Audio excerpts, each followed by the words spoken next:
So hello friends, कैसे हैं आप। आपका स्वागत है मेरे इस वीडियो पर। तो दोस्तों, आप अच्छे से होंगे, आशा है मुझको आप अच्छे से होंगे और अच्छी तरीक़ा से पढ़ाई कर रहे होंगे और रिवीजन भी बड़ी मस्त तरीके से आप कर रहे होंगे, ताबड़तोड़। ठीक है, तो दोस्तों आज का यह वीडियो बहुत ही अच्छा, बहुत ही इम्पोर्टेंट, मोस्ट VVI यह चैप्टर है क्लास 12th के लिए। क्लास 12th वालों अपनी कमर कस लीजिए, आज सितंबर स्टार्ट है। ठीक है, यदि आप बेहतर से बेहतर अंक लाना चाहते हैं तो आप पीछे पढ़ाया जा चुके वाला जितना भी पढ़ाया गया है आपका चैप्टर, उन सभी को जरूर जितना से जितना है ना रिवाइज कीजिए। जितना आप रिवाइज कीजिएगा, रिवीजन कीजिएगा, उतना ही आपको ज़्यादा नंबर मिलने वाला है। ठीक है, आप जहाँ भी पढ़ें, ऑनलाइन पढ़ें या फिर ऑफलाइन पढ़ें, इससे आपको सभी को कोई फ़र्क नहीं पड़ता है आप कितना सीखे हैं और कहाँ सीखे हैं और कितना रिवाइज कर रहे हैं। बस उसी पर आपका आंसर और क्वेश्चन जो होगा आप नंबर पूरा कंप्लीट कर सकते हैं। तो आइए यह वीडियो पर आज के लिए मैं बहुत ही इम्पोर्टेंट लेक्चर देने वाला हूँ। ये लेक्चर मेरा फर्स्ट है। ठीक है, लेक्चर नंबर मेरा फर्स्ट है और मैं सारा हिसाब जितना भी है total class 12th 10th 9th 8th 6th जितना भी है सभी का यूट्यूब पर ही वीडियो देने वाला हूँ। ठीक है, एप्लीकेशन अभी नहीं चलाने वाला हूँ, कम से कम यह 6 महीने। ठीक है, तो चलिए आज का इस वीडियो में आपका स्वागत है। चैप्टर नंबर 5 को सफाई करेंगे। ठीक है, सबसे पहले इसका है ना इंट्रोडक्शन देने वाले हैं। इंट्रोडक्शन यानी कि भूमिका, संतत्य एवं अवकलनीयता। चैप्टर नंबर 5 का यह बहुत ही मोस्ट VVI है क्लास 12th वालों के लिए, गणित में भाग 1। ठीक है, यदि आप नहीं पढ़ चुके हैं कोई भी सब्जेक्ट या फिर गणित का कोई भी ऐसा सब्जेक्ट नहीं पढ़े हैं, सिर्फ कैलकुलस पढ़ लीजिए। आप कैलकुलस पढ़ने से ही आप पास कर सकते हैं। ठीक है, सिर्फ और पास कर सकते हैं ज़रूर।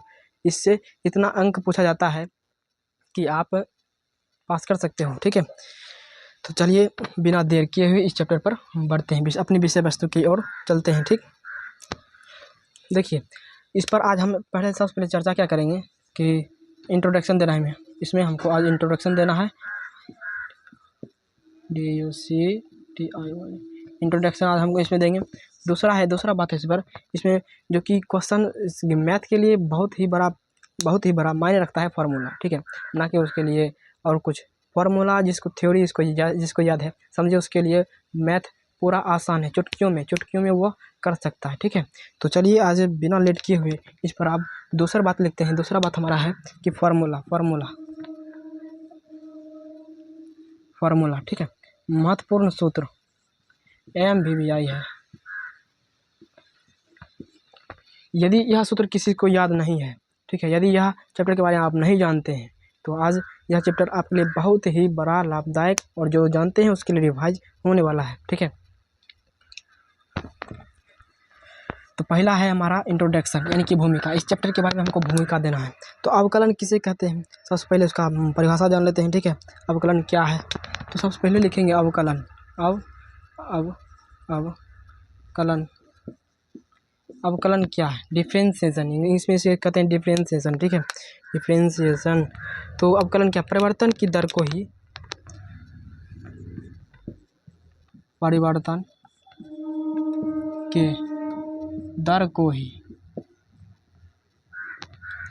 की दर को ही अवकलन कहते हैं। अवकलन कहते हैं। ठीक है, अवकलन की परिभाषा किस प्रकार से हो सकती है कि परिवर्तन के दर को ही अवकलन कहते हैं। ठीक है, परिवर्तन के दर को ही अवकलन कहते हैं। और जैसे कि इसको देखिए आप, इसको है ना, इसको मोस्ट जैसे कि मान लेते हैं यहाँ पर, जैसे इसे किसके सापेक्ष और किसमें मतलब परिवर्तन करना है वह चीज़ आप दर्शाते हैं। ठीक है, देखिए VVI होता है कि इसमें होता है x के सापेक्ष। पहला है 1 नंबर VVI है, इसको नोट करते जाइएगा आप। x के सापेक्ष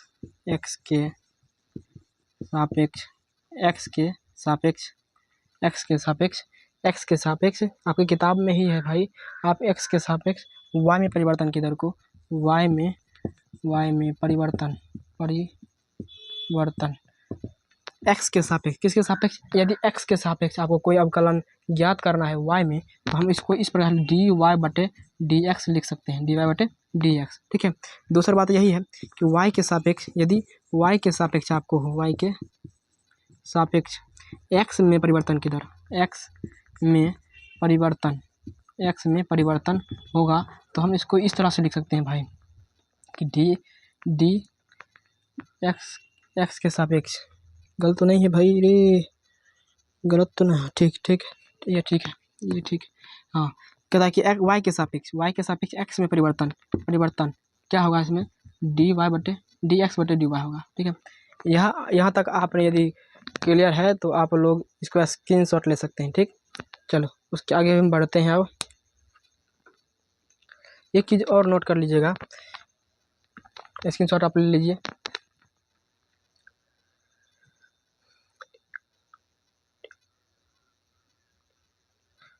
ठीक है, चलो अब मिटाते हैं इसको।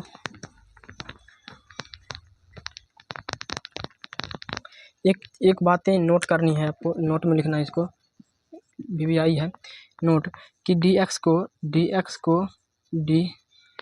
बटे डी एक्स, अरे यार मार्कर कहाँ है,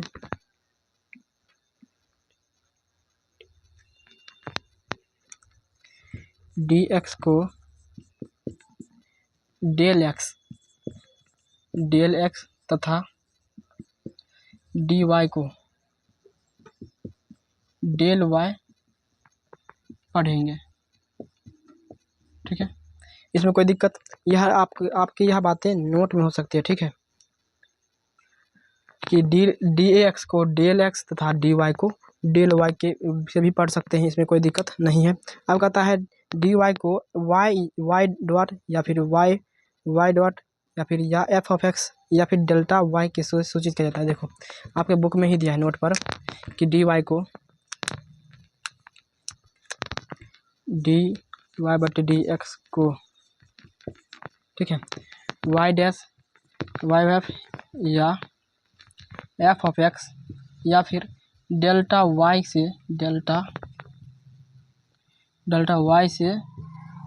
सूचित किया जा सकता है, सूचित किया जा सकता है। ठीक, इसमें लिखा है कि डी वाई बटे डी एक्स को वाई डैश या फिर वाई डैश या एफ ऑफ एक्स या फिर डेल्टा वाई से सूचित किया जाता है। ठीक है, देख लीजिए आप।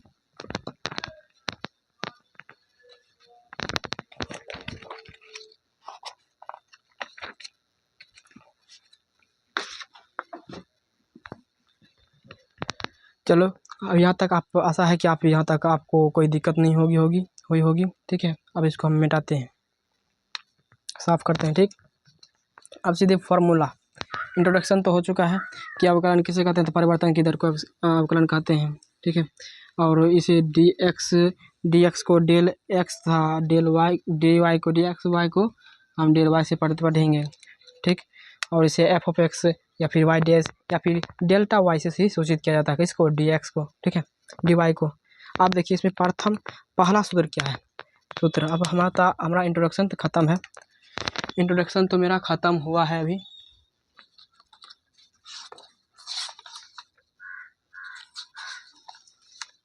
सबसे पहले आप फॉर्मूला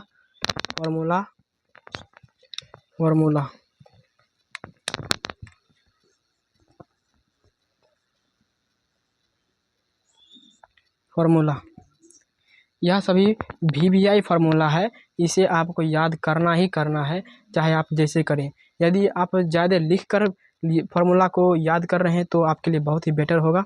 ठीक है, हमारा मत है कि आप लिख कर ही फार्मूला को याद करें ताकि आपको माइंड सेट रहे। ठीक है, तो चलिए पहला कहता है डी बटे d x, n power x का differentiation, n power x power n, x power n का डिफ्रेंसिएशन, तो एन एक्स इंटू में n x power n minus one है, एन एक्स इंटू में power n x minus power one. ठीक, दूसरा है मेरा डी एक्स का डिफ्रेंसिएशन होगा एक। ठीक है, तीसरा है मेरा कॉन्स्टेंट, उसे कहते हैं कॉन्स्टेंट वैल्यू, किसे, कॉन्स्टेंट का डिफ्रेंसिएशन क्या होगा, 0। देखिए यह सी, इस सी को हम या तो हम कांस्टेंट यानी कि अचर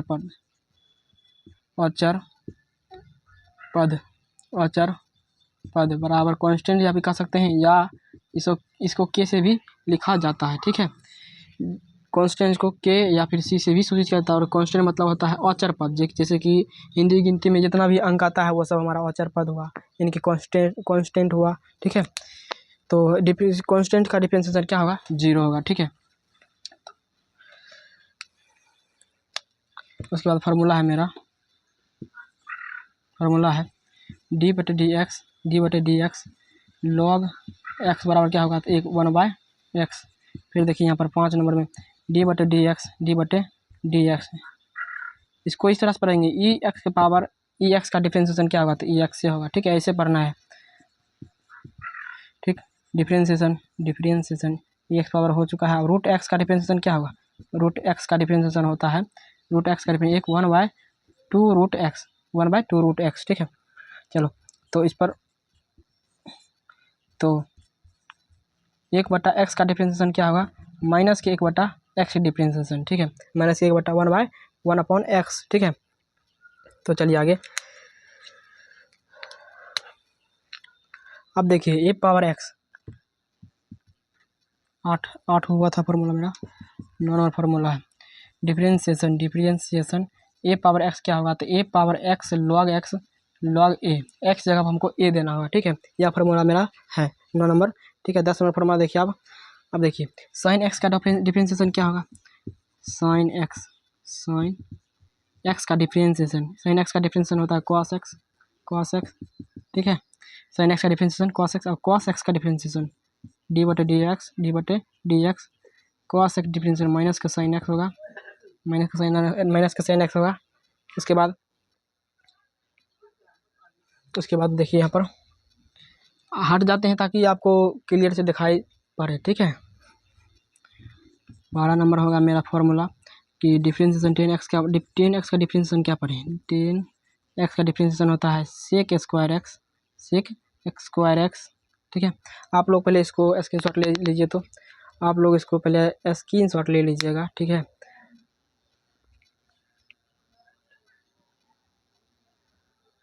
तो चलिए आप यहाँ पर हम मिटाते हैं।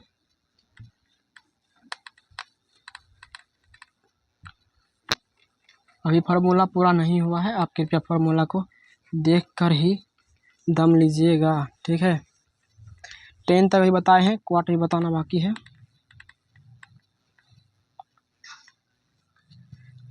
ठीक है, क्वार्टर बताना जा रही है। देखिए यहाँ पर 13 नंबर फार्मूला था, डिफरेंशिएशन क्वाट एक्स का डिफरेंशिएशन क्या होगा? तो माइनस का COSEC cosec COSEC cosec square x cosec square x. ठीक, अब देखिए यहाँ पर 14 नंबर फार्मूला है सेक एक्स के डिफरेंशिएशन क्या होगा? तो वहाँ पर होगा सेक एक्स इंटू में 10x। ठीक है, उसके बाद कॉसेक एक्स का डिफरेंशिएशन का COSEC कॉसेक एक्स का डिफरेंशिएशन होता है माइनस का cosec x COSEC cosec into में 10x। ठीक है, 15 फार्मूला हुआ। अब 16 फार्मूला कितना क्या कहता है? डिफरेंशिएशन 10 इनवर्स एक्स का डिफरेंशिएशन क्या होगा? तो 1/, सॉरी पहले हम साइन एक्स डिफरेंशिएशन निकालते हैं। साइन इनवर्स एक्स का डिफरेंशिएशन क्या होगा?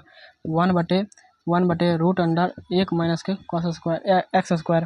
ठीक है, 17 नंबर फार्मूला है मेरा डिफरेंशिएशन यानी कि कॉस इनवर्स एक्स का डिफरेंशिएशन क्या होगा? आप सिर्फ इसमें माइनस लगा दीजिएगा, ऊपर है जैसे उसी प्रकार सिर्फ इसको उतार देना है। ठीक है,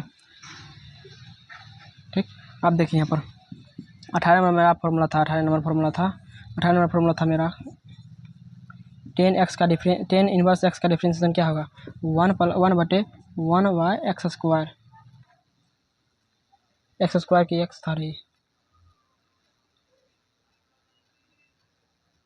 और भाई एक्स स्क्वायर था। इसी प्रकार 19 नंबर फॉर्मूला है मेरा, 19 नंबर फॉर्मूला है मेरा क्वाट एक्स का डिफ्रेंसिएशन, क्वाट इनवर्स एक्स का डिफ्रेंसिएशन क्या होगा, -1/1 प्लस के एक्स स्क्वायर। ठीक है, यहाँ तक आप पहले स्क्रीनशॉट ले लीजिए। ठीक है, चलो उसके आगे बताते हैं। आज 20 फार्मूला को हमें सूचित दिखाया है। ठीक है, मैंने आज हमको लेना है 20 फार्मूला लेना है।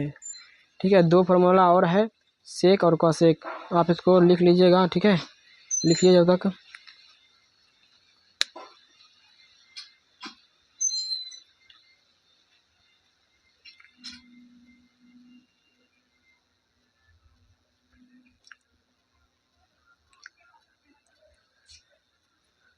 चलो मिटाते हैं आप।